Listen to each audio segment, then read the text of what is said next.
마음을 비우는 지혜. 마음을 비운다는 것은 아무것도 생각하지 않는 것이 아니다. 오히려 불필요한 것들로 가득 찬 마음의 짐을 하나씩 내려놓는 것이다. 우리가 안고 살아가는 수많은 걱정과 근심, 그 대부분은 실제로는 존재하지 않는 허상이다. 마치 사막의 신기루처럼 가까이 가면 사라지고 마는 환상들이다. 부처님께서 말씀하셨다. 모든 괴로움은 집착에서 온다. 우리는 무엇인가를 소유하려 하고 어떤 상황을 통제하려 하며 특정한 결과를 얻으려고 애쓴다. 하지만 이 세상에 영원한 것은 없다. 모든 것은 변하고 흘러간다. 생겨났다가 사라지고 모였다가 흩어진다. 연꽃은 진흙에서 피어나지만 진흙에 물들지 않는다. 우리도 이 복잡한 세상에 살면서도 그 복잡함에 휘둘리지 않을 수 있다. 핵심은 마음을 비우는 것이다. 비우면 비울수록 더 많은 것이 들어올 수 있는 공간이 생긴다. 마치 방을 정리하면 새로운 가구를 들여놓을 수 있는 것처럼 말이다. 한 선승이 차를 따르며 말했다. 찻잔이 가득 차 있으면 더 이상 차를 부을 수 없다. 마음도 마찬가지이다. 이미 무언가로 가득 찬 마음에는 새로운 지혜가 들어갈 자리가 없다. 이 간단한 비유 속에 깊은 진리가 숨어 있다. 우리의 마음이 온갖 생각과 걱정으로 가득 차 있으면 평안과 지혜가 들어올 공간이 없다. 마음을 비운다는 것은 포기가 아니다. 오히려 더 큰 가능성을 여는 것이다. 집착하던 것들을 내려놓으면 그것들이 우리를 얼마나 무겁게 짓눌렀는지 깨닫게 된다. 그리고 그 무게가 사라진 자리에 진정한 자유가 찾아온다. 마치 무거운 배낭을 벗었을 때 느끼는 그 가벼움처럼 말이다. 옛 경전에 이런 말이 있다. 손을 꽉 쥐고 있으면 아무것도 받을 수 없다. 손을 펼쳐야 새로운 것을 받을 수 있다. 우리의 마음도 마찬가지이다. 집착을 놓아버릴 때 비로소 진정한 평안과 지혜를 받을 수 있다. 우리가 집착하는 것들을 자세히 살펴보겠다. 돈, 명예, 인정, 사랑, 건강, 젊음, 성공, 안전. 이 모든 것들이 나쁜 것은 아니다. 오히려 인간다운 삶을 위해 어느 정도는 필요한 것들이다. 하지만 이것들에 집착하는 순간 이것들은 우리를 괴롭히는 족쇄가 된다. 돈이 있으면 잃을까봐 걱정하고 명예가 있으면 떨어질까봐 두려워한다. 사랑하는 사람이 있으면 떠날까봐 불안해하고 건강할 때는 병들까봐 염려한다. 부처님께서는 이런 우리에게 무상의 진리를 가르쳐 주셨다. 모든 것은 변한다. 생겨났다가 사라지고 모였다가 흩어진다. 이것이 세상의 법칙이다. 이 법칙을 받아들일 때 우리는 집착에서 벗어날 수 있다. 변화를 두려워하지 말고 오히려 변화의 아름다움을 발견하라. 어느 부자가 있었다. 그는 많은 재산을 모았지만 항상 불안했다. 도둑이 들까봐, 사업이 망할까봐, 자식들이 재산을 탕진할까봐 걱정이 끊이지 않았다. 밤에는 잠을 이루지 못하고 낮에는 온갖 상상에 시달렸다. 어느 날 그는 현자를 찾아가 물었다. 저는 많은 것을 가졌는데 왜 이렇게 불안할까요? 현자가 답했다. 당신이 가진 것들이 당신을 소유하고 있기 때문입니다. 진정한 소유는 언제든 놓아버릴 수 있는 것입니다. 이 이야기는 우리 모두의 이야기이다. 우리는 무언가를 소유했다고 생각하지만 실제로는 그것에 소유당하고 있는 경우가 많다. 물건이 우리를 소유하고 지위가 우리를 소유하고 관계가 우리를 소유한다. 진정한 자유는 이런 소유로부터 벗어나는 것이다. 마음을 비우는 구체적인 방법이 있다. 첫째, 매일 잠자리에 들기 전에 그날 하루 집착했던 것들을 떠올려 보라. 그리고 마음속으로 이렇게 말하라. 나는 이것들을 놓아버린다. 이것들이 나를 소유하게 하지 않겠다. 처음에는 어색할 수 있지만 계속하면 습관이 된다. 둘째, 물건을 정리하라. 집안을 둘러보면 사용하지 않는 물건들이 많이 있을 것이다. 옷장에는 입지 않는 옷들이, 서랍에는 쓸모없는 물건들이 숨어 있다. 이런 물건들을 과감히 정리하라. 물질적인 정리는 마음의 정리로 이어진다. 비워진 공간을 보면서 마음도 함께 비워지는 것을 느낄 수 있다. 셋째, 하루에 한 번은 완전히 조용한 시간을 가져라.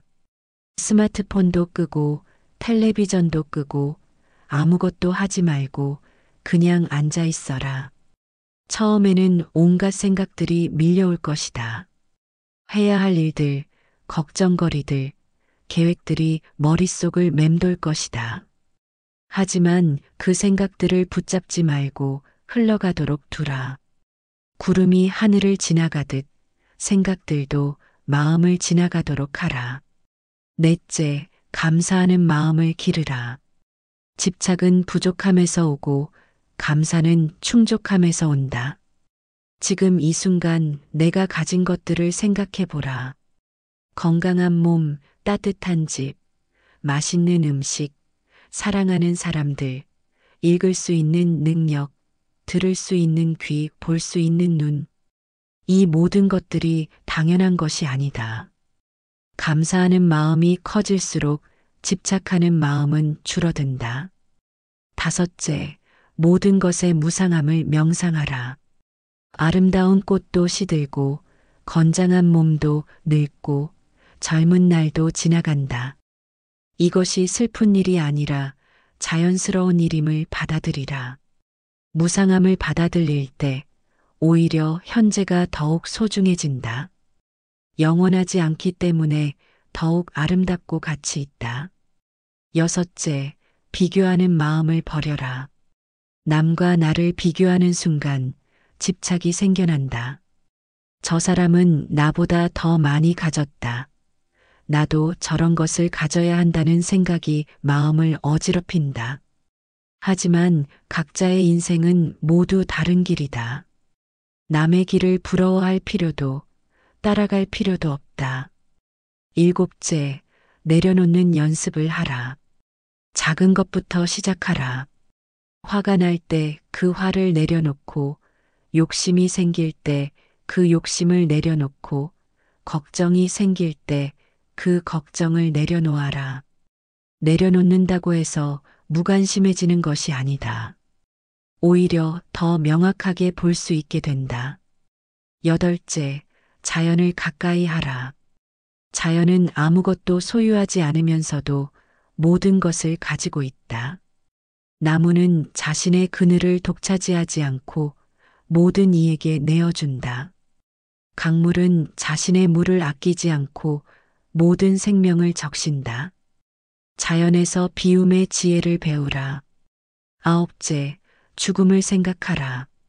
언젠가는 모든 것을 놓고 떠날 때가 온다. 그때 가져갈 수 있는 것은 아무것도 없다. 이 사실을 받아들이면 지금 집착하는 것들이 얼마나 허망한지 깨닫게 된다. 마음을 비우는 것은 하루아침에 되는 일이 아니다. 평생에 걸친 수행이다. 하지만 조금씩이라도 비워나가면 마음이 가벼워지는 것을 느낄 수 있다. 그리고 가벼워진 마음으로 우리는 더 자유롭고 더 평안하며 더 행복해진다.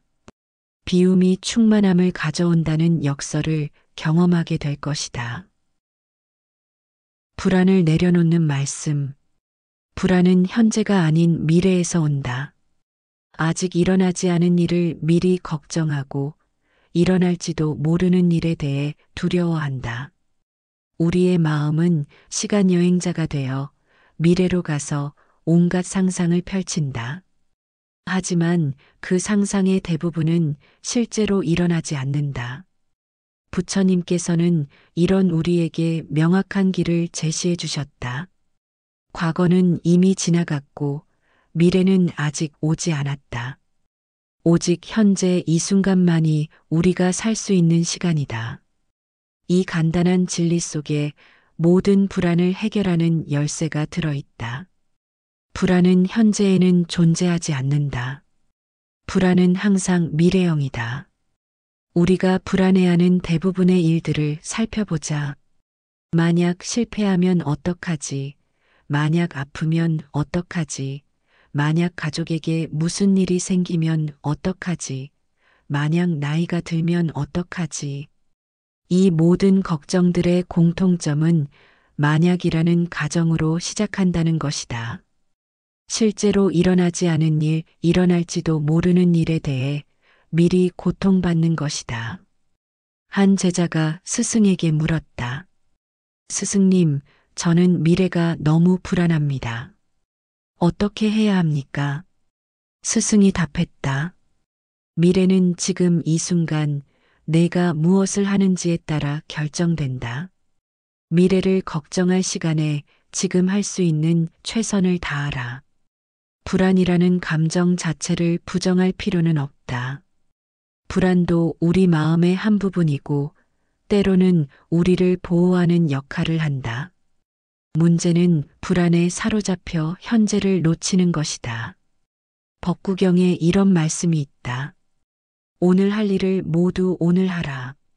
어제를 생각하지 말고 내일을 걱정하지 말고 오늘에 충실하라.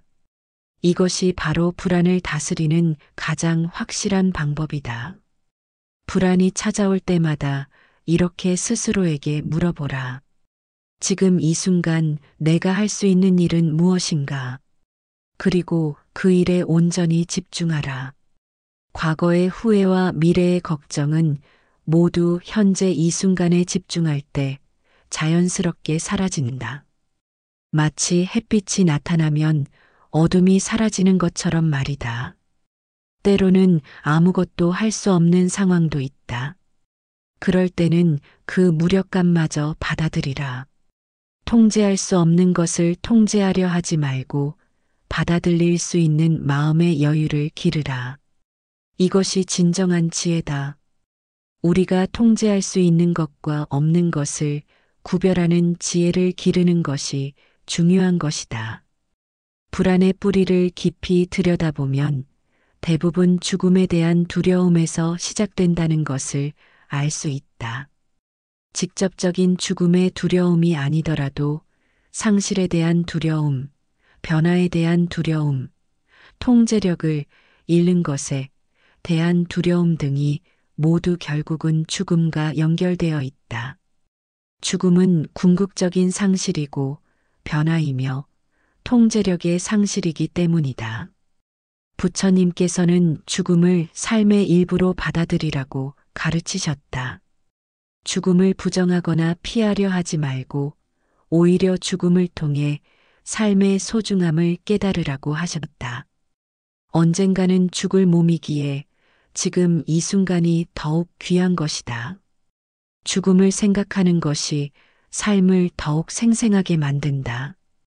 한 왕이 현자에게 물었다. 어떻게 하면 죽음의 두려움을 없앨 수 있습니까? 현자가 답했다. 매일 아침 일어나서 나는 오늘 죽을 수도 있다고 생각하십시오. 그러면 하루하루를 더욱 소중히 살게 될 것입니다.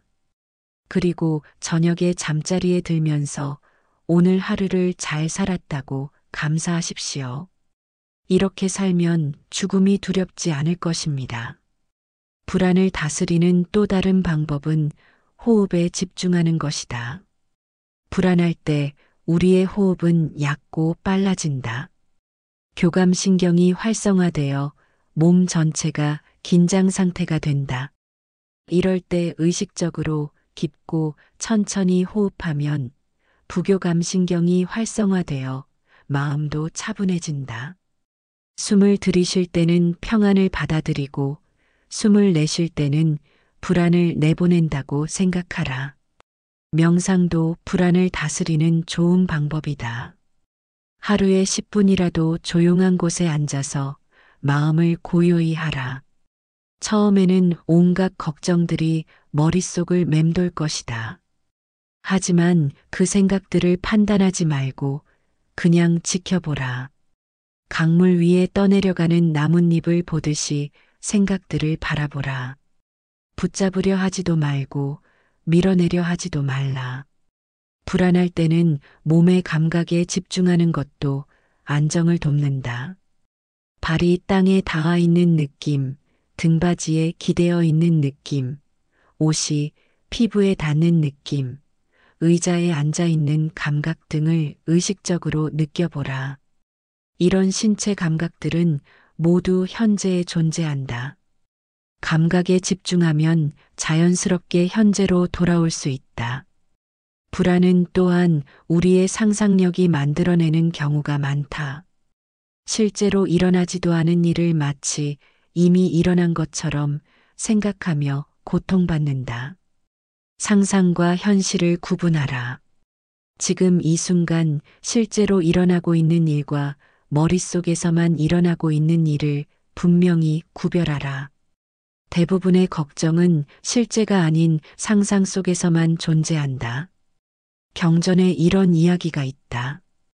한 사람이 밤길을 걷다가 뱀을 보고 깜짝 놀랐다. 하지만 자세히 보니 그것은 뱀이 아니라 밧줄이었다. 우리의 불안도 이와 같다. 실제로는 밧줄인데 뱀으로 보고 놀라는 것이다.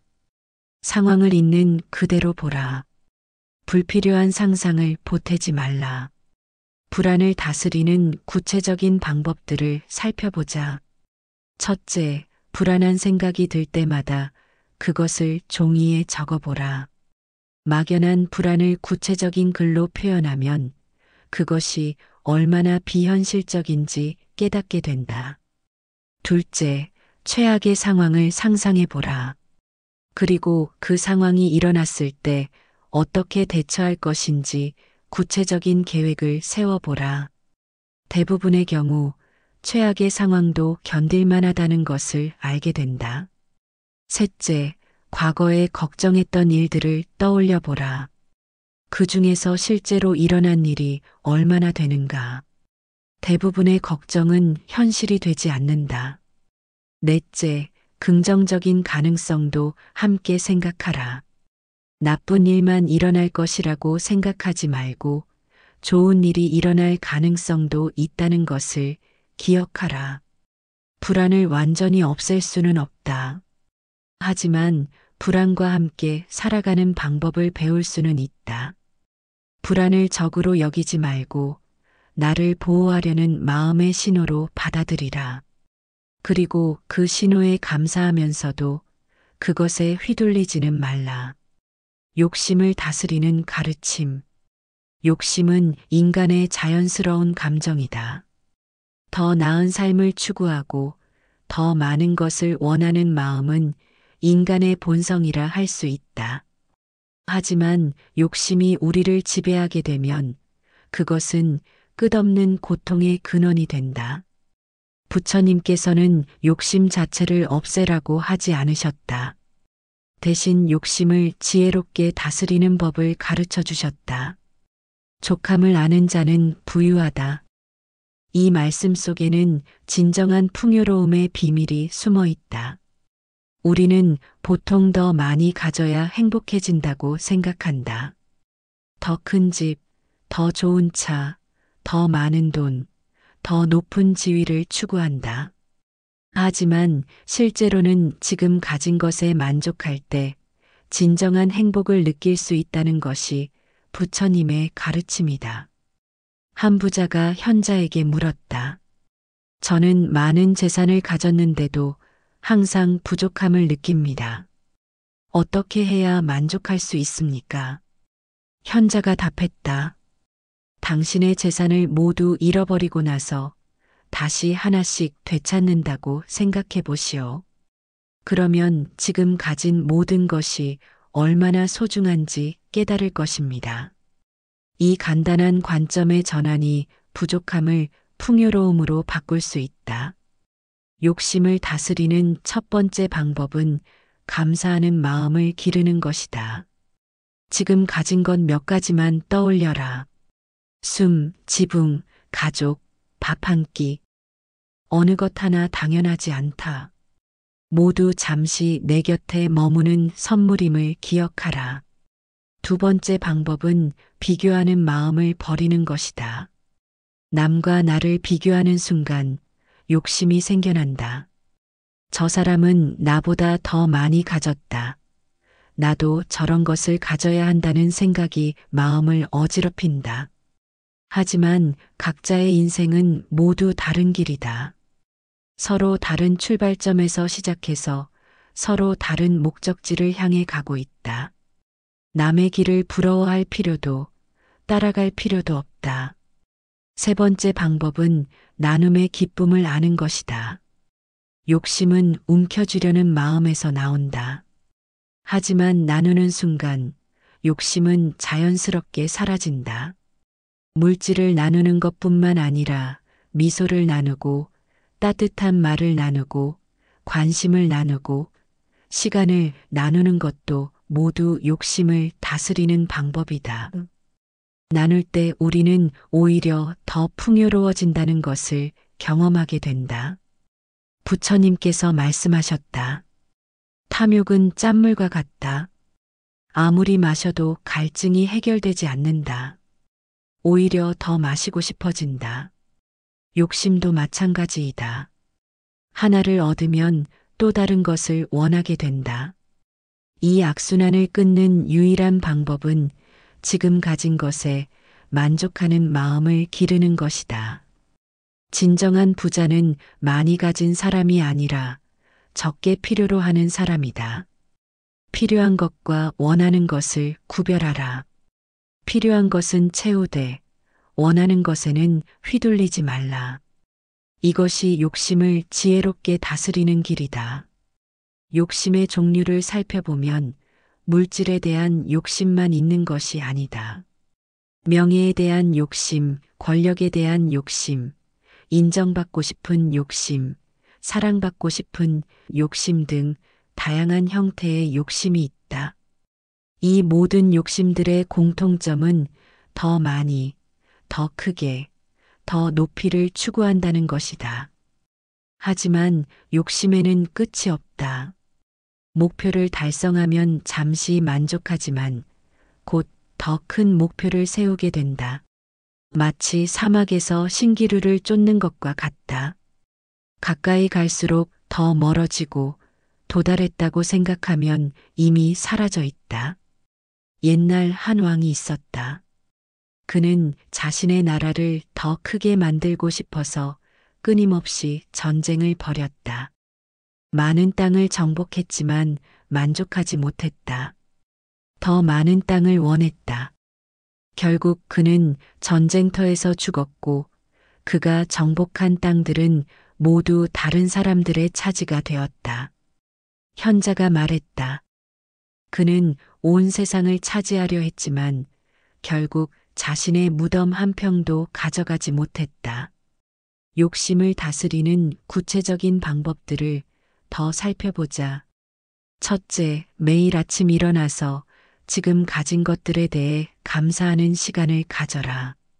건강, 가족, 친구, 집, 음식, 직업 등 하나하나 떠올리며 감사하라. 감사하는 마음이 커질수록 더 많이 가지고 싶은 마음은 줄어든다. 감사 일기를 써보는 것도 좋은 방법이다. 둘째, 정기적으로 기부하거나 봉사활동을 하라. 꼭 큰 금액이나 많은 시간일 필요는 없다. 자신이 할 수 있는 범위에서 조금씩이라도 남을 도우라. 나누는 경험을 통해 진정한 풍요로움이 무엇인지 깨달을 수 있다. 도움을 받는 사람의 기뻐하는 모습을 보면 물질적 소유보다 더 큰 만족을 느낄 수 있다. 셋째, 물건을 살 때는 한 번 더 생각하라. 이것이 정말 필요한가 아니면 그냥 갖고 싶은 것인가? 이것을 사면 진짜 행복해질까? 이것 없이는 정말 살 수 없을까? 충동적인 구매를 줄이고 정말 필요한 것만 사라. 이렇게 하면 물질에 대한 집착을 줄일 수 있다. 넷째, 자연을 자주 접하라. 산이나 바다, 공원이나 강가를 거닐며 자연의 풍요로움을 느껴보라. 자연은 아무것도 소유하지 않으면서도 모든 것을 가지고 있다.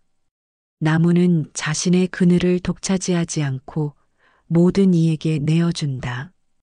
강물은 자신의 물을 아끼지 않고 모든 생명을 적신다. 자연에서 무소유의 지혜를 배우라. 다섯째, 단순한 삶을 추구하라. 복잡한 것보다는 단순한 것을, 많은 것보다는 필요한 것을 선택하라. 단순함 속에서 진정한 풍요로움을 발견할 수 있다. 미니멀 라이프가 유행하는 것도 이런 이유 때문이다.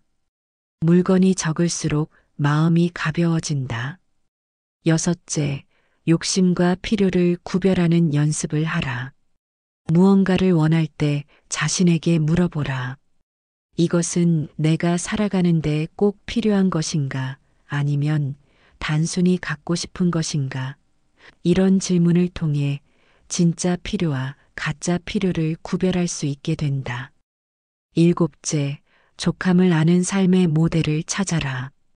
많이 가지지 않았지만 행복하게 사는 사람들을 관찰하라.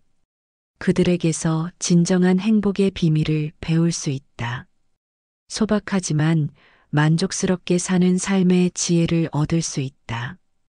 여덟째, 욕심의 무상함을 깨달아라.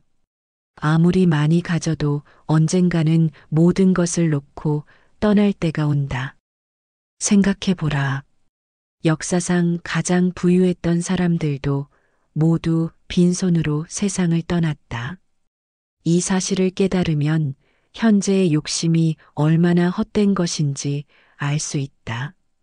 아홉째, 내면의 풍요로움을 기르라. 지식, 지혜, 인격, 사랑, 자비 등은 나누어도 줄어들지 않는 재산이다. 오히려 나눌수록 더 커진다. 이런 내면의 보물을 축적하는 데 집중하라. 열째, 만족하는 연습을 하라. 작은 것에서부터 만족하는 습관을 기르라. 맛있는 음식 한 끼, 따뜻한 차 한 잔, 아름다운 노을, 친구의 미소. 이런 일상의 작은 기쁨들을 소중히 여기라. 부처님께서는 말씀하셨다. 건강이 최고의 재산이고 만족이 최고의 부이며 신뢰가 최고의 친척이고 열반이 최고의 행복이다. 이 말씀 속에는 진정한 가치가 무엇인지 명확히 제시되어 있다. 우리가 추구해야 할 것은 물질적 풍요가 아니라 정신적 풍요다. 욕심을 완전히 없앨 수는 없다. 하지만 욕심을 지혜롭게 다스릴 수는 있다. 욕심을 나쁜 것으로만 여기지 말고 발전의 동력으로 활용하되 그것에 지배당하지는 말라. 욕심의 주인이 되어라. 욕심의 노예가 되지 말라. 욕심을 친구로 만들되 그것이 주인이 되게 하지는 말라. 자비를 키우는 지혜. 자비는 불교의 핵심 가르침 중 하나이다. 하지만 자비를 단순한 동정이나 연민으로 이해해서는 안 된다. 진정한 자비는 모든 존재의 고통을 이해하고 그 고통을 덜어주고 싶은 간절한 마음에서 시작된다. 자비는 사랑의 가장 높은 형태이며 지혜와 결합된 사랑이다. 자비를 기르는 첫 번째 단계는 자기 자신에 대한 자비이다. 우리는 종종 자신에게 가장 가혹하다. 실수를 했을 때 자신을 용서하지 못하고 부족한 모습을 발견할 때마다 자신을 질책한다. 자신의 약점을 받아들이지 못하고 완벽하지 못한 자신을 미워한다. 하지만 자신에게 자비롭지 못한 사람이 어떻게 다른 사람에게 진정한 자비를 베풀 수 있겠는가? 한 수행자가 스승에게 물었다. 스승님, 저는 다른 사람들을 사랑하고 싶은데 마음이 잘 열리지 않습니다. 스승이 답했다. 먼저 거울을 보고 그 속의 사람을 사랑하는 법부터 배우라. 그 사람을 사랑할 수 있게 되면 다른 모든 사람을 사랑할 수 있게 될 것이다. 자기에 대한 사랑이 타인 사랑의 출발점이다. 자비는 이해에서 시작된다. 왜 저 사람이 그렇게 행동하는지, 왜 저런 말을 하는지 이해하려고 노력하라. 모든 사람은 나름의 이유가 있다. 그 이유를 이해하면 화내는 마음 대신 연민의 마음이 생겨난다. 사람들의 행동 뒤에는 항상 고통이 숨어 있다. 상처받은 사람이 다른 사람에게 상처를 준다. 부처님께서는 말씀하셨다. 원한은 원한으로 해결되지 않는다. 오직 사랑으로만 해결된다. 누군가가 우리에게 상처를 준다고 해서 우리도 똑같이 상처를 주는 것은 어리석은 일이다. 그것은 어둠을 어둠으로 밝히려는 것과 같다. 오직 빛만이 어둠을 물리칠 수 있다. 자비를 실천하는 구체적인 방법이 있다. 매일 아침 일어나서 이렇게 다짐하라. 오늘 만나는 모든 사람이 행복하기를 바란다. 고통받는 모든 존재가 고통에서 벗어나기를 바란다. 이런 마음으로 하루를 시작하면 하루 종일 따뜻한 마음을 유지할 수 있다. 길을 걸으면서도 자비를 실천할 수 있다. 지나가는 사람들을 보며 마음속으로 이렇게 말하라. 저분이 행복하기를 바란다. 저분의 가족이 건강하기를 바란다. 이런 작은 실천들이 모여서 우리의 마음을 점점 더 자비롭게 만든다. 자비는 약함이 아니다. 오히려 가장 강한 힘이다. 자비로운 마음은 어떤 상황에서도 흔들리지 않는다. 미움과 분노는 우리 자신을 더 힘들게 만들지만 자비는 우리를 평안하게 한다. 자비는 내면의 평화를 가져오는 가장 확실한 방법이다. 경전에 이런 말씀이 있다. 자비로운 마음을 가진 사람은 독을 마셔도 독이 되지 않는다. 자비는 모든 독을 중화시키는 해독제다. 남의 악한 마음도 세상의 부조리도 자비로운 마음 앞에서는 힘을 잃는다. 자비는 모든 것을 정화하는 힘이 있다. 진정한 자비는 차별이 없다. 가족과 친구에게만 자비로운 것은 진정한 자비가 아니다. 나를 미워하는 사람에게도 나와 다른 생각을 가진 사람에게도 심지어 나에게 해를 끼친 사람에게도 자비로운 마음을 가질 수 있어야 한다. 이것이 쉽지 않다는 것을 안다. 하지만 이것이 바로 우리가 평생에 걸쳐 기르고 발전시켜야 할 자비의 모습이다. 자비를 기르는 구체적인 수행법이 있다. 첫째, 자해 명상을 하라. 조용한 곳에 앉아서 먼저 자신에게 이렇게 말하라. 내가 행복하기를, 내가 평안하기를, 내가 건강하기를, 내가 자유롭기를. 이 마음이 진실하게 느껴질 때까지 반복하라. 그 다음에는 사랑하는 사람을 떠올리며 똑같이 말하라. 그 사람이 행복하기를, 그 사람이 평안하기를, 그 사람이 건강하기를, 그 사람이 자유롭기를. 마음이 따뜻해지는 것을 느껴보라. 세 번째 단계는 중립적인 사람, 즉, 특별한 감정이 없는 사람을 떠올리는 것이다. 버스 기사, 마트 직원, 동네 아주머니 등을 생각하며 똑같이 복을 빌어주라. 이들에게도 자비로운 마음이 생기는 것을 느껴보라.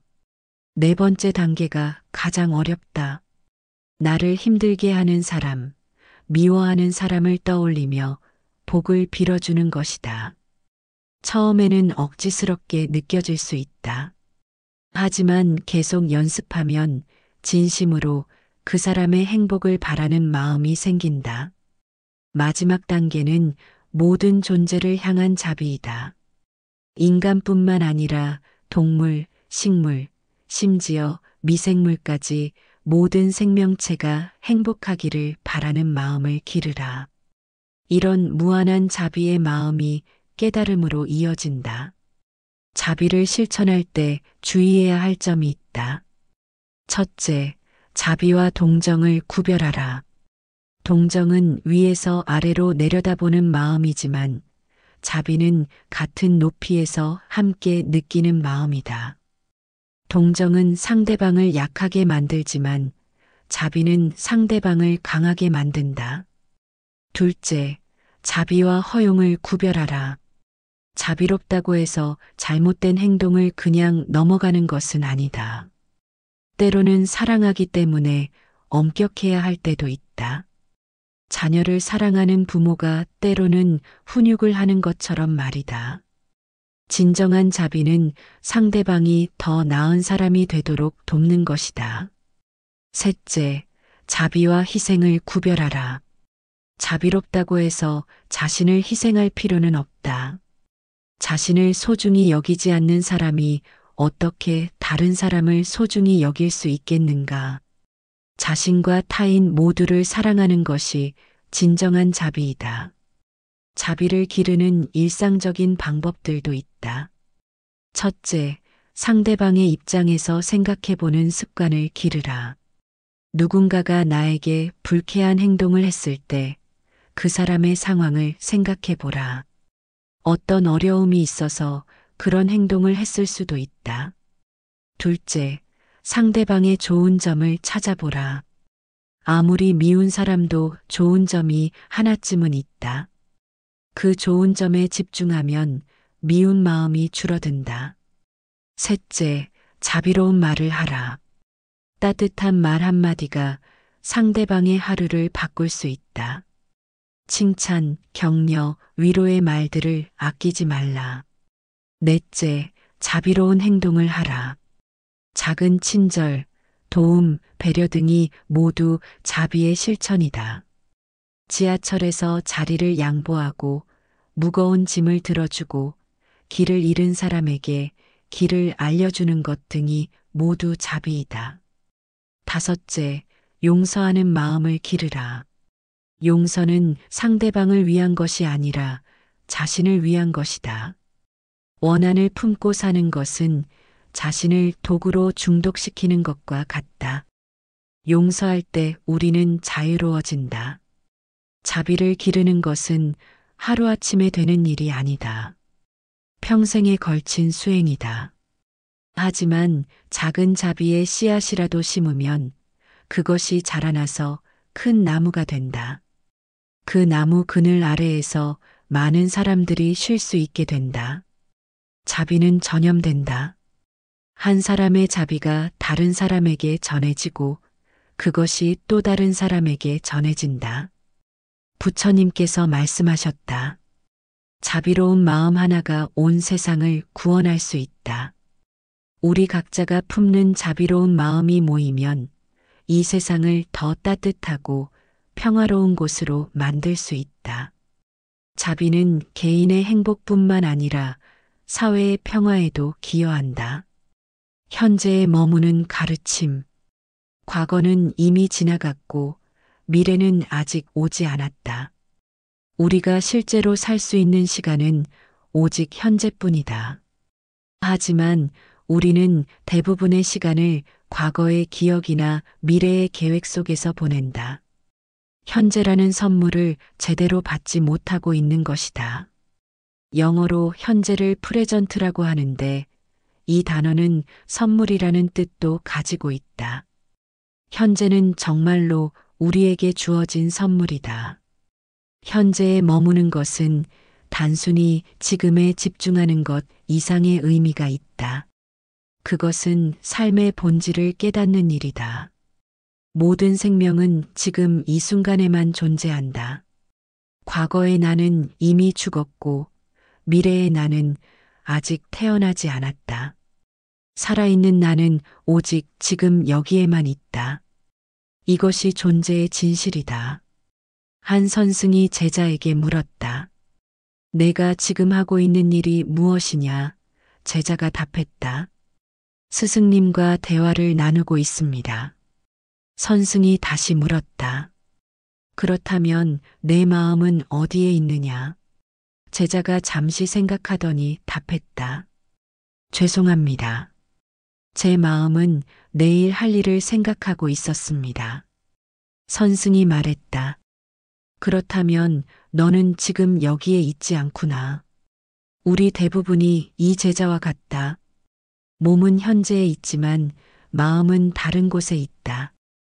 밥을 먹으면서 일을 생각하고, 일을 하면서 집을 생각하고, 집에 있으면서 또 다른 곳을 생각한다. 사랑하는 사람과 함께 있으면서도 다른 생각을 한다. 이렇게 살면 인생의 대부분을 놓치게 된다. 현재에 머무는 연습을 해보자. 지금 이 순간 숨을 쉬고 있다는 것을 느껴보라. 공기가 코를 통해 들어오고 나가는 것을 관찰하라. 차가운 공기가 들어오고 따뜻한 공기가 나가는 것을 느껴보라. 심장이 뛰는 소리를 들어보라. 발이 땅에 닿아 있는 감각을 느껴보라. 옷이 피부에 닿는 느낌을 관찰하라. 이 모든 것들이 지금 이 순간에만 존재하는 기적들이다. 음식을 먹을 때도 마찬가지이다. 음식의 맛과 향과 질감에 온전히 집중하라. 씹는 소리를 들어보고 음식이 목으로 넘어가는 느낌을 관찰하라. 음식의 온도를 느껴보고 침이 분비되는 것도 느껴보라. 이렇게 먹으면 평범한 한 끼 식사도 깊은 명상이 된다. 음식에 대한 감사함도 자연스럽게 생겨난다. 걸을 때도 현재에 머물 수 있다. 발걸음 하나하나에 집중하라. 발이 땅에 닿을 때의 감각, 몸의 균형이 이동하는 느낌, 주변의 소리와 냄새에 주의를 기울이라. 바람이 피부에 닿는 느낌, 햇빛의 따뜻함, 그림자의 시원함을 느껴보라. 목적지에 도착하는 것이 중요한 것이 아니라 걷는 그 과정 자체가 소중한 것이다. 여행에서 목적지보다 여행 과정이 더 중요한 것처럼 말이다. 부처님께서 말씀하셨다. 과거를 쫓아가지도 말고 미래를 기다리지도 말라. 과거는 이미 버려진 것이고 미래는 아직 오지 않은 것이다. 현재의 일을 현재에 분명히 관찰하라. 이 말씀은 현재에 머무는 것의 중요성을 명확히 보여준다. 현재에 머무는 것이 처음에는 어려울 수 있다. 마음은 습관적으로 이곳저곳을 떠돌아다니려 한다. 과거의 일들을 되짚어보고 미래의 일들을 계획한다. 하지만 계속 연습하면 점점 더 오래 현재에 머물 수 있게 된다. 그리고 현재에 머무는 시간이 길어질수록 삶이 더욱 풍요로워진다는 것을 느끼게 될 것이다. 현재에 머무는 것은 도피가 아니다. 오히려 더 명확하게 현실을 보는 것이다. 과거의 망상이나 미래의 환상에 사로잡혀 있을 때는 현실을 제대로 볼 수 없다. 하지만 현재에 깨어 있을 때는 상황을 있는 그대로 볼 수 있고 따라서 더 지혜로운 선택을 할 수 있다. 현재에 있을 때 우리는 가장 명료한 판단력을 가진다.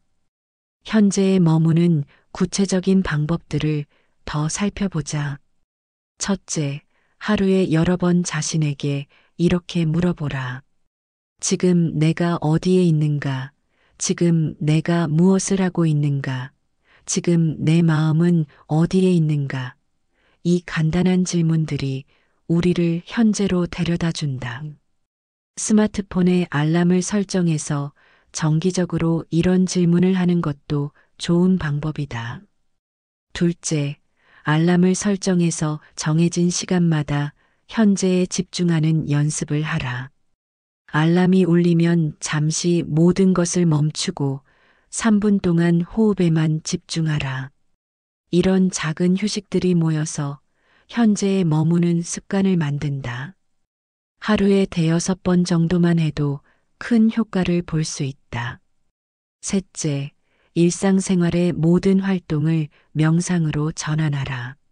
설거지를 할 때는 물의 온도와 비누 거품의 느낌에 집중하고 빨래를 넣을 때는 옷감의 질감과 바람의 느낌을 관찰하라. 이렇게 하면 일상의 모든 순간이 수행의 기회가 된다. 집안일도 명상이 될 수 있다. 넷째, 자연과 함께 시간을 보내라. 나무, 꽃, 새, 바람 등 자연의 모든 것들은 현재에만 존재한다. 자연을 관찰하면서 현재에 머무는 법을 배울 수 있다. 꽃은 과거를 후회하지도 않고 미래를 걱정하지도 않는다. 그저 지금 이 순간 아름답게 피어 있을 뿐이다. 새들도 마찬가지이다. 지금 이 순간을 온전히 살고 있다. 다섯째, 감각에 집중하는 연습을 하라. 시각, 청각, 후각, 미각, 촉각 등 5가지 감각은 모두 현재에만 존재한다. 의식적으로 감각에 주의를 기울이면 자연스럽게 현재로 돌아올 수 있다. 꽃의 향기를 맡고 새소리를 들으며 햇빛의 따뜻함을 느끼라. 여섯째, 생각을 관찰하는 연습을 하라. 생각이 일어나는 것을 막을 수는 없지만 생각에 휘둘리지 않을 수는 있다. 생각을 하늘을 지나가는 구름처럼 바라보라. 붙잡으려 하지도 말고 밀어내려 하지도 말고 그냥 지켜보라. 생각은 왔다가 사라진다. 영원한 생각은 없다. 여섯째, 감사하는 마음으로 현재를 받아들이라. 지금 이 순간에 살아있다는 것 자체가 기적이다. 숨을 쉴 수 있고 생각할 수 있고 느낄 수 있다는 것이 얼마나 놀라운 일인가. 이런 감사하는 마음이 현재를 더욱 소중하게 만든다. 일곱째, 멀티태스킹을 피하라. 한 번에 여러 가지 일을 하려 하지 말고 한 가지 일에만 집중하라. 밥을 먹을 때는 밥을 먹는 것에만 집중하고 일을 할 때는 일에만 집중하라. 이것이 현재에 머무는 가장 확실한 방법이다. 여덟째, 호흡 명상을 하라. 호흡은 항상 현재에 존재한다. 과거의 호흡도 미래의 호흡도 없다. 오직 지금 이 순간의 호흡만 있을 뿐이다. 호흡에 집중하는 것은 현재로 돌아오는 가장 간단하고 확실한 방법이다. 현재에 머무는 것은 시간을 멈추는 것이 아니다. 오히려 시간을 더 깊이 경험하는 것이다. 시계의 시간은 계속 흘러가지만 의식의 시간은 현재 안에서 무한히 확장된다. 한순간 안에 영원히 들어있다는 것을 깨달을 수 있다. 부처님께서 말씀하셨다. 현재 이 순간이 우리의 유일한 시간이다. 과거와 미래는 마음의 구조물일 뿐이다. 진정한 삶은 현재에서만 가능하다. 현재에 깨어 있을 때 우리는 비로소 진정으로 살아있다고 할 수 있다. 현재에 머무는 연습을 통해 우리는 많은 것을 얻을 수 있다. 스트레스가 줄어들고 집중력이 향상되며 행복감이 증가한다.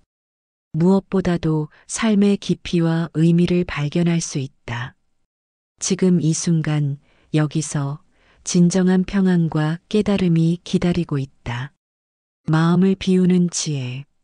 마음을 비운다는 것은 아무것도 생각하지 않는 것이 아니다. 오히려 불필요한 것들로 가득 찬 마음의 짐을 하나씩 내려놓는 것이다. 우리가 안고 살아가는 수많은 걱정과 근심, 그 대부분은 실제로는 존재하지 않는 허상이다. 마치 사막의 신기루처럼 가까이 가면 사라지고 마는 환상들이다. 부처님께서 말씀하셨다. 모든 괴로움은 집착에서 온다. 우리는 무엇인가를 소유하려 하고 어떤 상황을 통제하려 하며 특정한 결과를 얻으려고 애쓴다. 하지만 이 세상에 영원한 것은 없다. 모든 것은 변하고 흘러간다. 생겨났다가 사라지고 모였다가 흩어진다. 연꽃은 진흙에서 피어나지만 진흙에 물들지 않는다. 우리도 이 복잡한 세상에 살면서도 그 복잡함에 휘둘리지 않을 수 있다. 핵심은 마음을 비우는 것이다. 비우면 비울수록 더 많은 것이 들어올 수 있는 공간이 생긴다. 마치 방을 정리하면 새로운 가구를 들여놓을 수 있는 것처럼 말이다. 한 선승이 차를 따르며 말했다. 찻잔이 가득 차 있으면 더 이상 차를 부을 수 없다. 마음도 마찬가지이다. 이미 무언가로 가득 찬 마음에는 새로운 지혜가 들어갈 자리가 없다. 이 간단한 비유 속에 깊은 진리가 숨어 있다. 우리의 마음이 온갖 생각과 걱정으로 가득 차 있으면 평안과 지혜가 들어올 공간이 없다. 마음을 비운다는 것은 포기가 아니다. 오히려 더 큰 가능성을 여는 것이다. 집착하던 것들을 내려놓으면 그것들이 우리를 얼마나 무겁게 짓눌렀는지 깨닫게 된다. 그리고 그 무게가 사라진 자리에 진정한 자유가 찾아온다. 마치 무거운 배낭을 벗었을 때 느끼는 그 가벼움처럼 말이다. 옛 경전에 이런 말이 있다. 손을 꽉 쥐고 있으면 아무것도 받을 수 없다. 손을 펼쳐야 새로운 것을 받을 수 있다. 우리의 마음도 마찬가지이다. 집착을 놓아버릴 때 비로소 진정한 평안과 지혜를 받을 수 있다. 우리가 집착하는 것들을 자세히 살펴보겠다. 돈, 명예, 인정, 사랑, 건강, 젊음, 성공, 안전. 이 모든 것들이 나쁜 것은 아니다. 오히려 인간다운 삶을 위해 어느 정도는 필요한 것들이다. 하지만 이것들에 집착하는 순간 이것들은 우리를 괴롭히는 족쇄가 된다. 돈이 있으면 잃을까봐 걱정하고 명예가 있으면 떨어질까봐 두려워한다. 사랑하는 사람이 있으면 떠날까봐 불안해하고 건강할 때는 병들까봐 염려한다. 부처님께서는 이런 우리에게 무상의 진리를 가르쳐 주셨다. 모든 것은 변한다. 생겨났다가 사라지고 모였다가 흩어진다. 이것이 세상의 법칙이다. 이 법칙을 받아들일 때 우리는 집착에서 벗어날 수 있다. 변화를 두려워하지 말고 오히려 변화의 아름다움을 발견하라. 어느 부자가 있었다.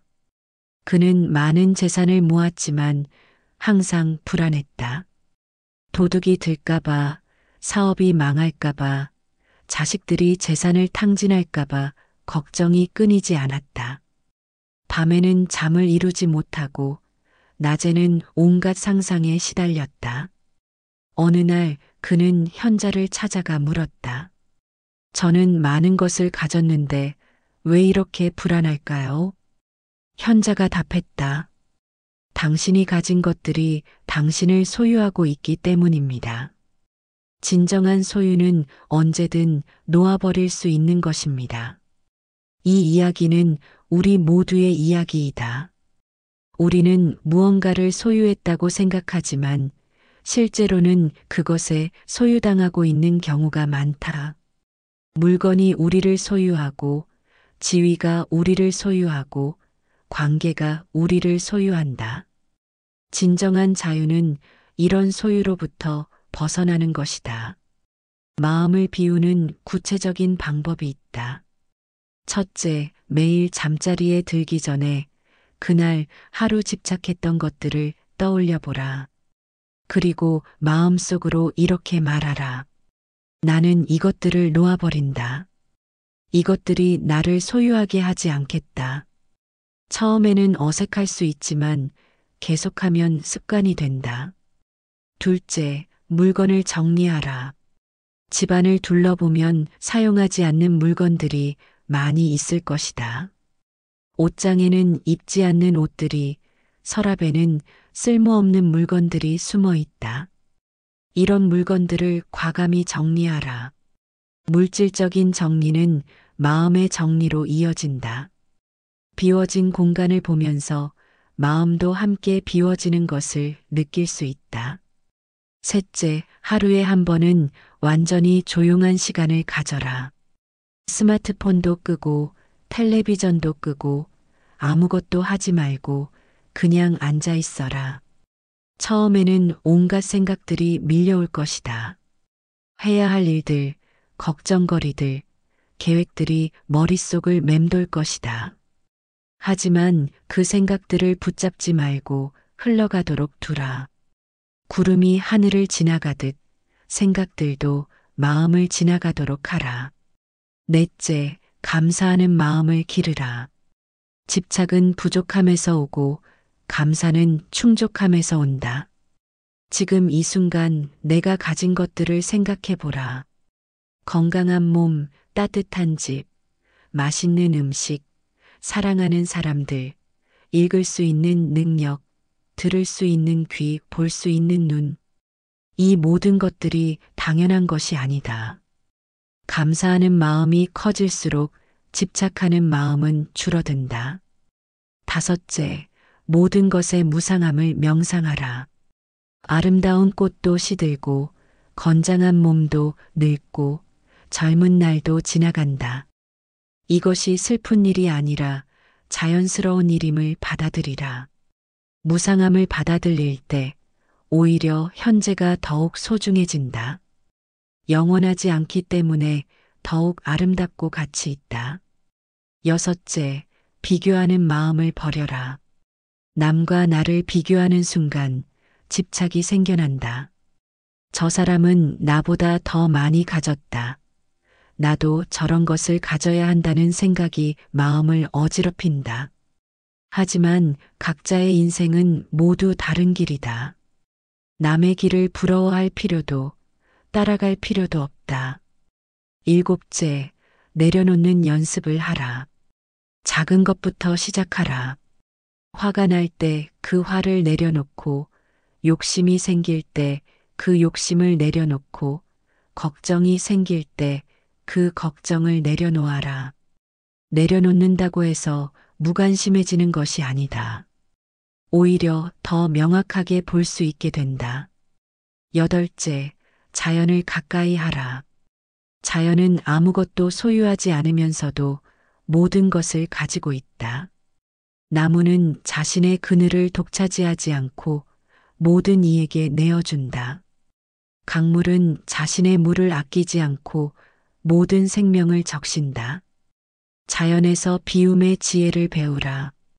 아홉째, 죽음을 생각하라. 언젠가는 모든 것을 놓고 떠날 때가 온다. 그때 가져갈 수 있는 것은 아무것도 없다.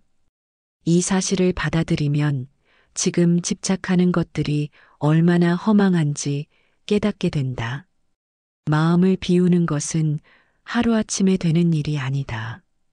평생에 걸친 수행이다. 하지만 조금씩이라도 비워나가면 마음이 가벼워지는 것을 느낄 수 있다. 그리고 가벼워진 마음으로 우리는 더 자유롭고 더 평안하며 더 행복해진다.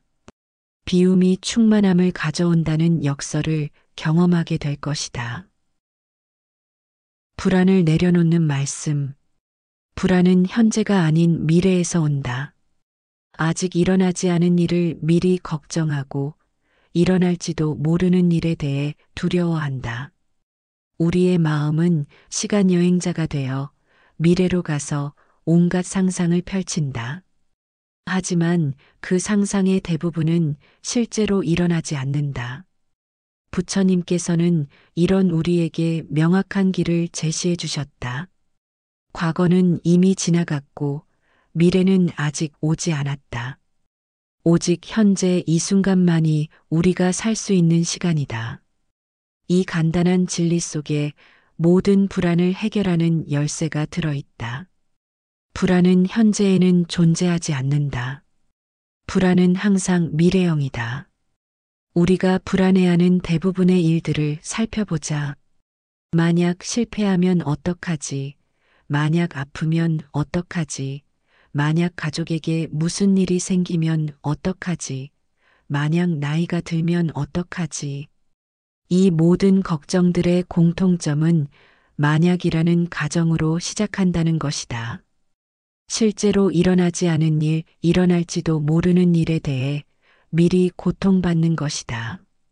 한 제자가 스승에게 물었다. 스승님, 저는 미래가 너무 불안합니다. 어떻게 해야 합니까? 스승이 답했다. 미래는 지금 이 순간 내가 무엇을 하는지에 따라 결정된다. 미래를 걱정할 시간에 지금 할 수 있는 최선을 다하라. 불안이라는 감정 자체를 부정할 필요는 없다. 불안도 우리 마음의 한 부분이고 때로는 우리를 보호하는 역할을 한다. 문제는 불안에 사로잡혀 현재를 놓치는 것이다. 법구경에 이런 말씀이 있다. 오늘 할 일을 모두 오늘 하라. 어제를 생각하지 말고 내일을 걱정하지 말고 오늘에 충실하라. 이것이 바로 불안을 다스리는 가장 확실한 방법이다. 불안이 찾아올 때마다 이렇게 스스로에게 물어보라. 지금 이 순간 내가 할 수 있는 일은 무엇인가? 그리고 그 일에 온전히 집중하라. 과거의 후회와 미래의 걱정은 모두 현재 이 순간에 집중할 때 자연스럽게 사라진다. 마치 햇빛이 나타나면 어둠이 사라지는 것처럼 말이다. 때로는 아무것도 할 수 없는 상황도 있다. 그럴 때는 그 무력감마저 받아들이라. 통제할 수 없는 것을 통제하려 하지 말고 받아들일 수 있는 마음의 여유를 기르라. 이것이 진정한 지혜다. 우리가 통제할 수 있는 것과 없는 것을 구별하는 지혜를 기르는 것이 중요한 것이다. 불안의 뿌리를 깊이 들여다보면 대부분 죽음에 대한 두려움에서 시작된다는 것을 알 수 있다. 직접적인 죽음의 두려움이 아니더라도 상실에 대한 두려움, 변화에 대한 두려움, 통제력을 잃는 것에 대한 두려움 등이 모두 결국은 죽음과 연결되어 있다. 죽음은 궁극적인 상실이고 변화이며 통제력의 상실이기 때문이다. 부처님께서는 죽음을 삶의 일부로 받아들이라고 가르치셨다. 죽음을 부정하거나 피하려 하지 말고 오히려 죽음을 통해 삶의 소중함을 깨달으라고 하셨다. 언젠가는 죽을 몸이기에 지금 이 순간이 더욱 귀한 것이다. 죽음을 생각하는 것이 삶을 더욱 생생하게 만든다. 한 왕이 현자에게 물었다. 어떻게 하면 죽음의 두려움을 없앨 수 있습니까? 현자가 답했다. 매일 아침 일어나서 나는 오늘 죽을 수도 있다고 생각하십시오. 그러면 하루하루를 더욱 소중히 살게 될 것입니다. 그리고 저녁에 잠자리에 들면서 오늘 하루를 잘 살았다고 감사하십시오. 이렇게 살면 죽음이 두렵지 않을 것입니다. 불안을 다스리는 또 다른 방법은 호흡에 집중하는 것이다. 불안할 때 우리의 호흡은 얕고 빨라진다.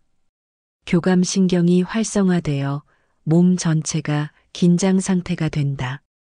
이럴 때 의식적으로 깊고 천천히 호흡하면 부교감신경이 활성화되어 마음도 차분해진다. 숨을 들이쉴 때는 평안을 받아들이고 숨을 내쉴 때는 불안을 내보낸다고 생각하라. 명상도 불안을 다스리는 좋은 방법이다. 하루에 10분이라도 조용한 곳에 앉아서 마음을 고요히 하라. 처음에는 온갖 걱정들이 머릿속을 맴돌 것이다.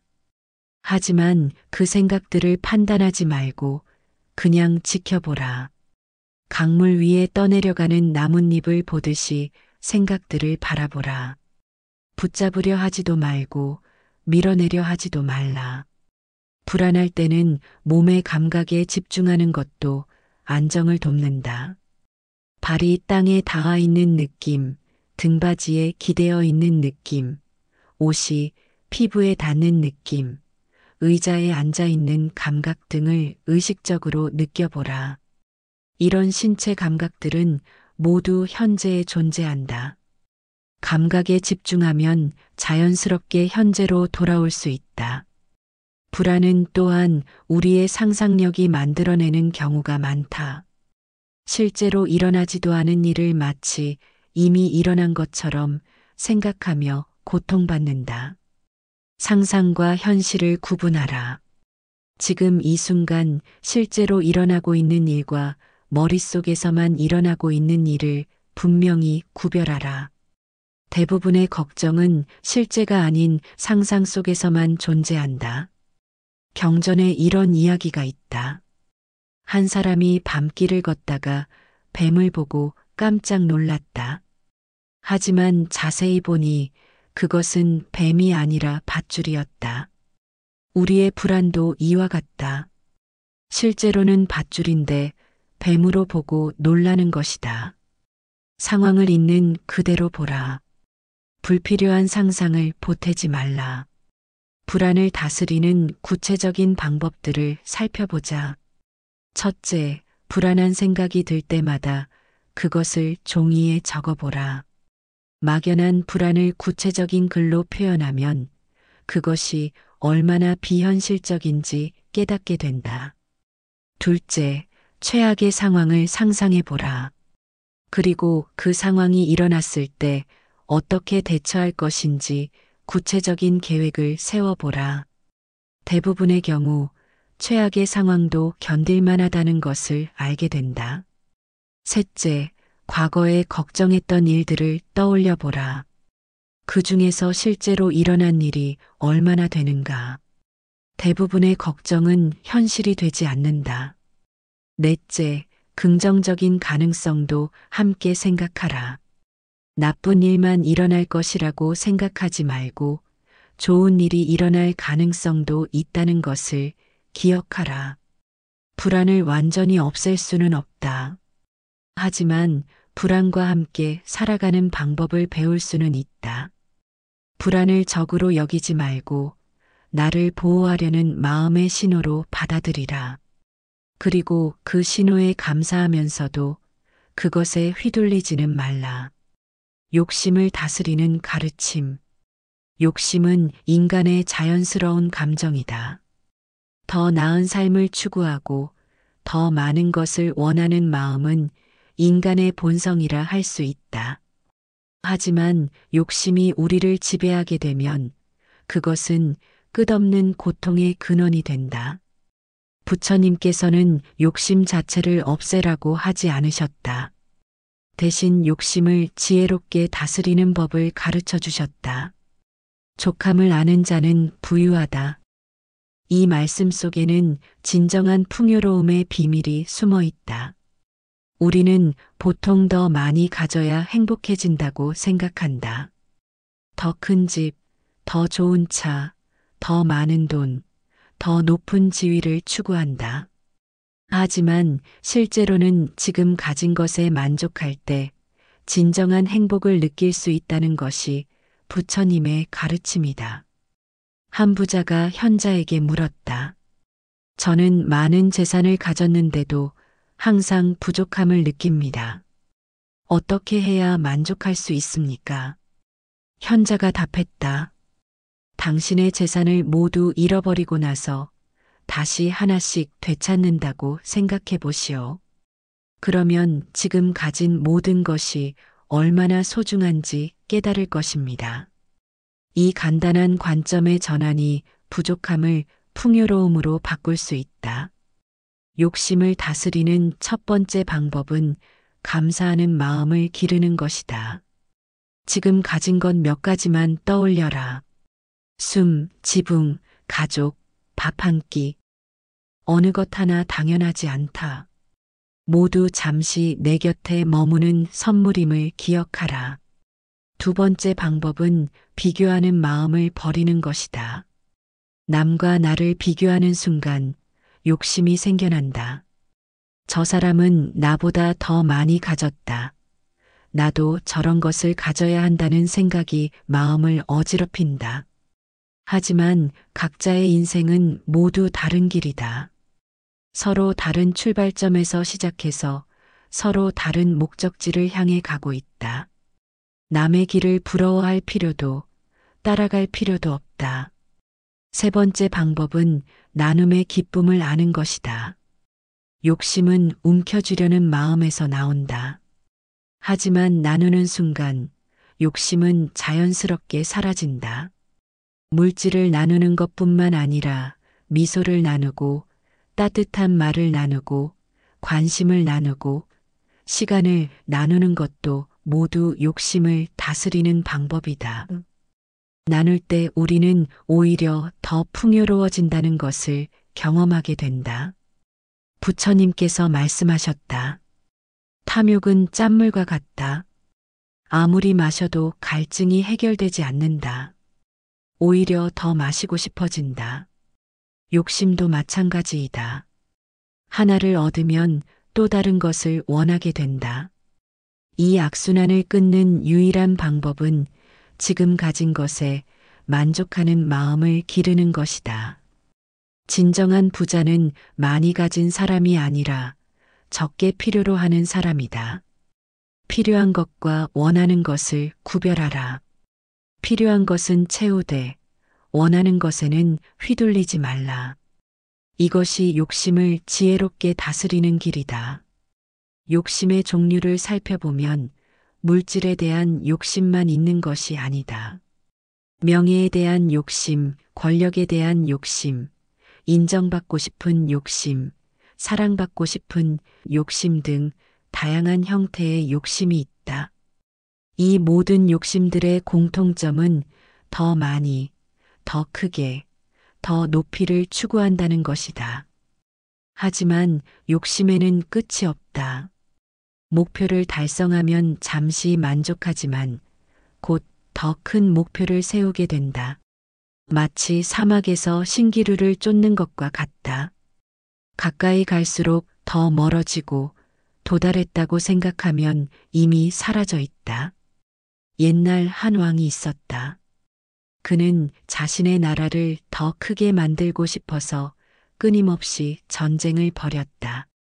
많은 땅을 정복했지만 만족하지 못했다. 더 많은 땅을 원했다.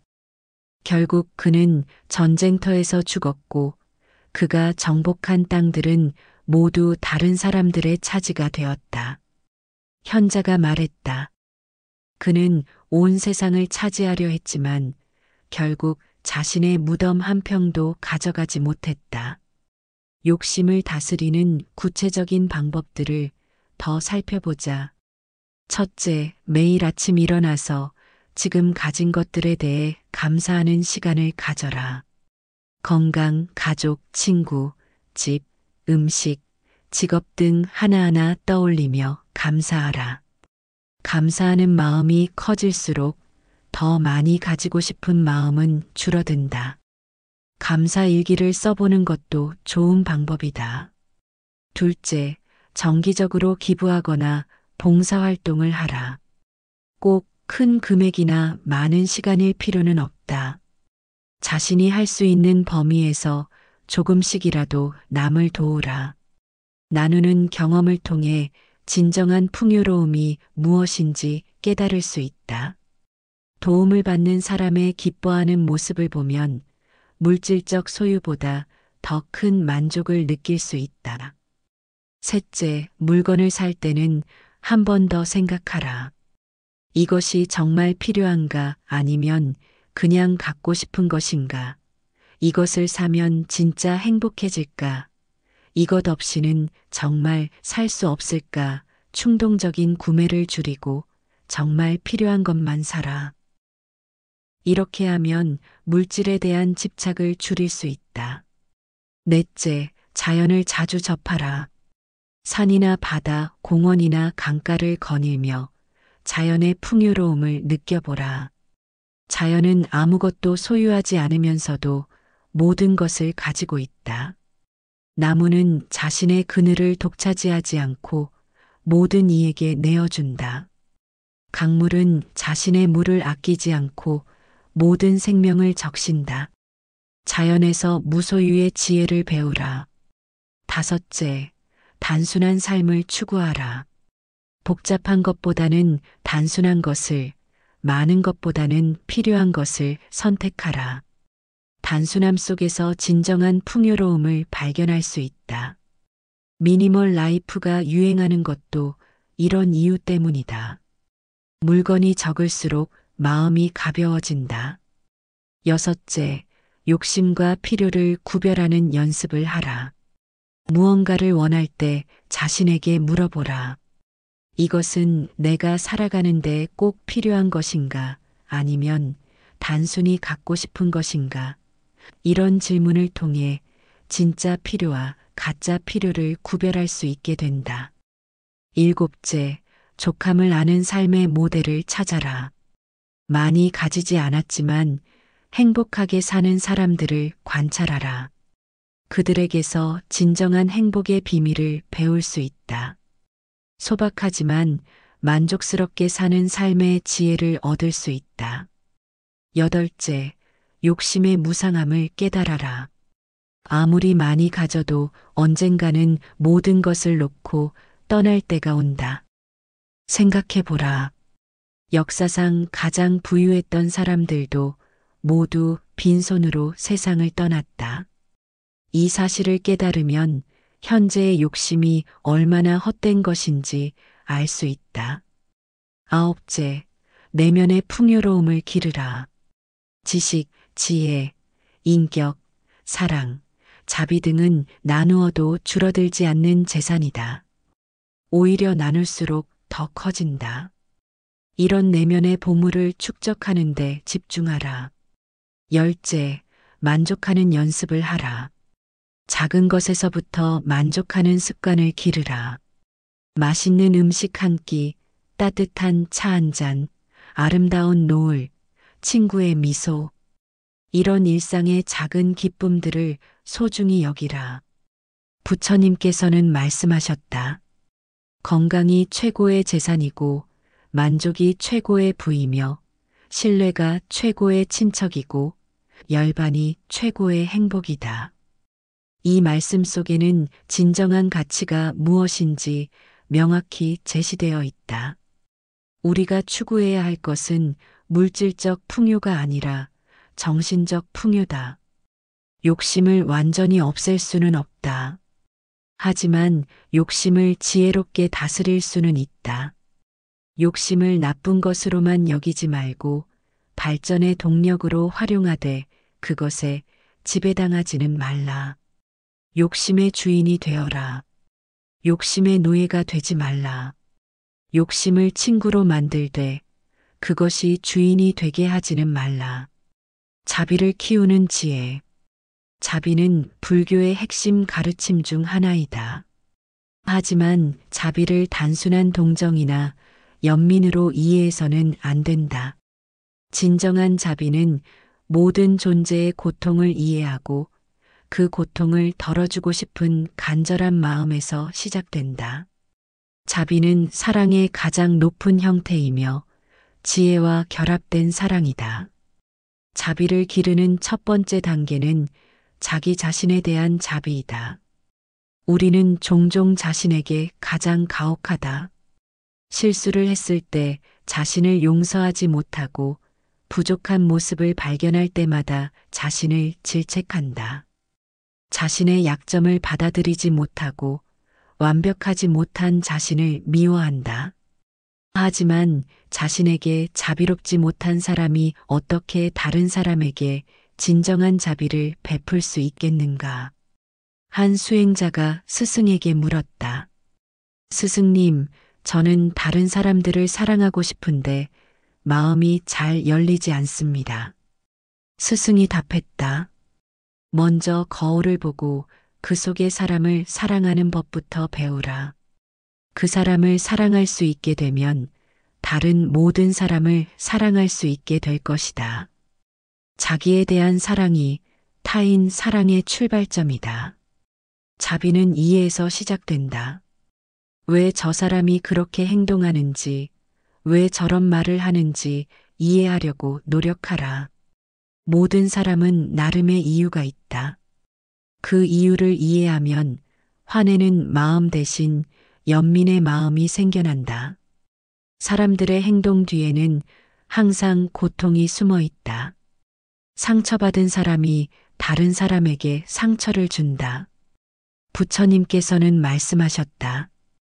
원한은 원한으로 해결되지 않는다. 오직 사랑으로만 해결된다. 누군가가 우리에게 상처를 준다고 해서 우리도 똑같이 상처를 주는 것은 어리석은 일이다. 그것은 어둠을 어둠으로 밝히려는 것과 같다.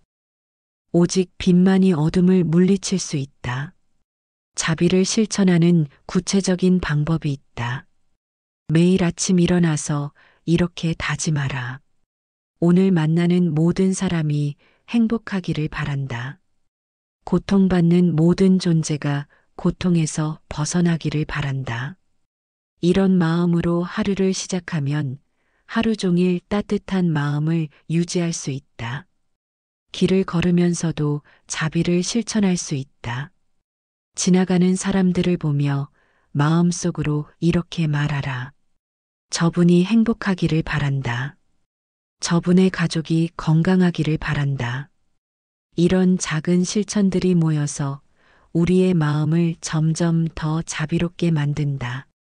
자비는 약함이 아니다. 오히려 가장 강한 힘이다. 자비로운 마음은 어떤 상황에서도 흔들리지 않는다. 미움과 분노는 우리 자신을 더 힘들게 만들지만 자비는 우리를 평안하게 한다. 자비는 내면의 평화를 가져오는 가장 확실한 방법이다. 경전에 이런 말씀이 있다. 자비로운 마음을 가진 사람은 독을 마셔도 독이 되지 않는다. 자비는 모든 독을 중화시키는 해독제다. 남의 악한 마음도 세상의 부조리도 자비로운 마음 앞에서는 힘을 잃는다. 자비는 모든 것을 정화하는 힘이 있다. 진정한 자비는 차별이 없다. 가족과 친구에게만 자비로운 것은 진정한 자비가 아니다. 나를 미워하는 사람에게도, 나와 다른 생각을 가진 사람에게도, 심지어 나에게 해를 끼친 사람에게도 자비로운 마음을 가질 수 있어야 한다. 이것이 쉽지 않다는 것을 안다. 하지만 이것이 바로 우리가 평생에 걸쳐 기르고 발전시켜야 할 자비의 모습이다. 자비를 기르는 구체적인 수행법이 있다. 첫째, 자해 명상을 하라. 조용한 곳에 앉아서 먼저 자신에게 이렇게 말하라. 내가 행복하기를, 내가 평안하기를, 내가 건강하기를, 내가 자유롭기를. 이 마음이 진실하게 느껴질 때까지 반복하라. 그 다음에는 사랑하는 사람을 떠올리며 똑같이 말하라. 그 사람이 행복하기를, 그 사람이 평안하기를, 그 사람이 건강하기를, 그 사람이 자유롭기를. 마음이 따뜻해지는 것을 느껴보라. 세 번째 단계는 중립적인 사람, 즉 특별한 감정이 없는 사람을 떠올리는 것이다. 버스 기사, 마트 직원, 동네 아주머니 등을 생각하며 똑같이 복을 빌어주라. 이들에게도 자비로운 마음이 생기는 것을 느껴보라. 네 번째 단계가 가장 어렵다. 나를 힘들게 하는 사람, 미워하는 사람을 떠올리며 복을 빌어주는 것이다. 처음에는 억지스럽게 느껴질 수 있다. 하지만 계속 연습하면 진심으로 그 사람의 행복을 바라는 마음이 생긴다. 마지막 단계는 모든 존재를 향한 자비이다. 인간뿐만 아니라 동물, 식물, 심지어 미생물까지 모든 생명체가 행복하기를 바라는 마음을 기르라. 이런 무한한 자비의 마음이 깨달음으로 이어진다. 자비를 실천할 때 주의해야 할 점이 있다. 첫째, 자비와 동정을 구별하라. 동정은 위에서 아래로 내려다보는 마음이지만 자비는 같은 높이에서 함께 느끼는 마음이다. 동정은 상대방을 약하게 만들지만 자비는 상대방을 강하게 만든다. 둘째, 자비와 허용을 구별하라. 자비롭다고 해서 잘못된 행동을 그냥 넘어가는 것은 아니다.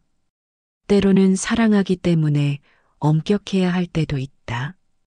자녀를 사랑하는 부모가 때로는 훈육을 하는 것처럼 말이다. 진정한 자비는 상대방이 더 나은 사람이 되도록 돕는 것이다. 셋째, 자비와 희생을 구별하라. 자비롭다고 해서 자신을 희생할 필요는 없다. 자신을 소중히 여기지 않는 사람이 어떻게 다른 사람을 소중히 여길 수 있겠는가? 자신과 타인 모두를 사랑하는 것이 진정한 자비이다. 자비를 기르는 일상적인 방법들도 있다. 첫째, 상대방의 입장에서 생각해보는 습관을 기르라. 누군가가 나에게 불쾌한 행동을 했을 때 그 사람의 상황을 생각해보라. 어떤 어려움이 있어서 그런 행동을 했을 수도 있다. 둘째, 상대방의 좋은 점을 찾아보라. 아무리 미운 사람도 좋은 점이 하나쯤은 있다. 그 좋은 점에 집중하면 미운 마음이 줄어든다.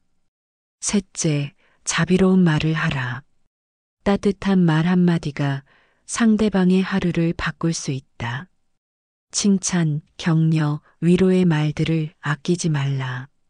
넷째, 자비로운 행동을 하라. 작은 친절, 도움, 배려 등이 모두 자비의 실천이다. 지하철에서 자리를 양보하고 무거운 짐을 들어주고 길을 잃은 사람에게 길을 알려주는 것 등이 모두 자비이다. 다섯째, 용서하는 마음을 기르라. 용서는 상대방을 위한 것이 아니라 자신을 위한 것이다. 원한을 품고 사는 것은 자신을 도구로 중독시키는 것과 같다. 용서할 때 우리는 자유로워진다. 자비를 기르는 것은 하루아침에 되는 일이 아니다. 평생에 걸친 수행이다. 하지만 작은 자비의 씨앗이라도 심으면 그것이 자라나서 큰 나무가 된다. 그 나무 그늘 아래에서 많은 사람들이 쉴 수 있게 된다. 자비는 전염된다. 한 사람의 자비가 다른 사람에게 전해지고 그것이 또 다른 사람에게 전해진다. 부처님께서 말씀하셨다. 자비로운 마음 하나가 온 세상을 구원할 수 있다. 우리 각자가 품는 자비로운 마음이 모이면 이 세상을 더 따뜻하고 평화로운 곳으로 만들 수 있다. 자비는 개인의 행복뿐만 아니라 사회의 평화에도 기여한다. 현재에 머무는 가르침. 과거는 이미 지나갔고 미래는 아직 오지 않았다. 우리가 실제로 살 수 있는 시간은 오직 현재뿐이다. 하지만 우리는 대부분의 시간을 과거의 기억이나 미래의 계획 속에서 보낸다. 현재라는 선물을 제대로 받지 못하고 있는 것이다. 영어로 현재를 프레전트라고 하는데 이 단어는 선물이라는 뜻도 가지고 있다. 현재는 정말로 우리에게 주어진 선물이다. 현재에 머무는 것은 단순히 지금에 집중하는 것 이상의 의미가 있다. 그것은 삶의 본질을 깨닫는 일이다. 모든 생명은 지금 이 순간에만 존재한다. 과거의 나는 이미 죽었고 미래의 나는 아직 태어나지 않았다. 살아있는 나는 오직 지금 여기에만 있다. 이것이 존재의 진실이다. 한 선승이 제자에게 물었다. 내가 지금 하고 있는 일이 무엇이냐? 제자가 답했다. 스승님과 대화를 나누고 있습니다. 선승이 다시 물었다. 그렇다면 내 마음은 어디에 있느냐? 제자가 잠시 생각하더니 답했다. 죄송합니다. 제 마음은 내일 할 일을 생각하고 있었습니다. 선승이 말했다. 그렇다면 너는 지금 여기에 있지 않구나. 우리 대부분이 이 제자와 같다. 몸은 현재에 있지만 마음은 다른 곳에 있다. 밥을 먹으면서 일을 생각하고, 일을 하면서 집을 생각하고, 집에 있으면서 또 다른 곳을 생각한다. 사랑하는 사람과 함께 있으면서도 다른 생각을 한다. 이렇게 살면 인생의 대부분을 놓치게 된다. 현재에 머무는 연습을 해보자. 지금 이 순간 숨을 쉬고 있다는 것을 느껴보라. 공기가 코를 통해 들어오고 나가는 것을 관찰하라. 차가운 공기가 들어오고 따뜻한 공기가 나가는 것을 느껴보라. 심장이 뛰는 소리를 들어보라. 발이 땅에 닿아 있는 감각을 느껴보라. 옷이 피부에 닿는 느낌을 관찰하라. 이 모든 것들이 지금 이 순간에만 존재하는 기적들이다. 음식을 먹을 때도 마찬가지이다. 음식의 맛과 향과 질감에 온전히 집중하라. 씹는 소리를 들어보고 음식이 목으로 넘어가는 느낌을 관찰하라. 음식의 온도를 느껴보고 침이 분비되는 것도 느껴보라. 이렇게 먹으면 평범한 한 끼 식사도 깊은 명상이 된다. 음식에 대한 감사함도 자연스럽게 생겨난다. 걸을 때도 현재에 머물 수 있다. 발걸음 하나하나에 집중하라. 발이 땅에 닿을 때의 감각, 몸의 균형이 이동하는 느낌, 주변의 소리와 냄새에 주의를 기울이라. 바람이 피부에 닿는 느낌, 햇빛의 따뜻함, 그림자의 시원함을 느껴보라. 목적지에 도착하는 것이 중요한 것이 아니라 걷는 그 과정 자체가 소중한 것이다. 여행에서 목적지보다 여행 과정이 더 중요한 것처럼 말이다. 부처님께서 말씀하셨다. 과거를 쫓아가지도 말고 미래를 기다리지도 말라. 과거는 이미 버려진 것이고 미래는 아직 오지 않은 것이다. 현재의 일을 현재에 분명히 관찰하라. 이 말씀은 현재에 머무는 것의 중요성을 명확히 보여준다. 현재에 머무는 것이 처음에는 어려울 수 있다. 마음은 습관적으로 이곳저곳을 떠돌아다니려 한다. 과거의 일들을 되짚어보고 미래의 일들을 계획한다. 하지만 계속 연습하면 점점 더 오래 현재에 머물 수 있게 된다.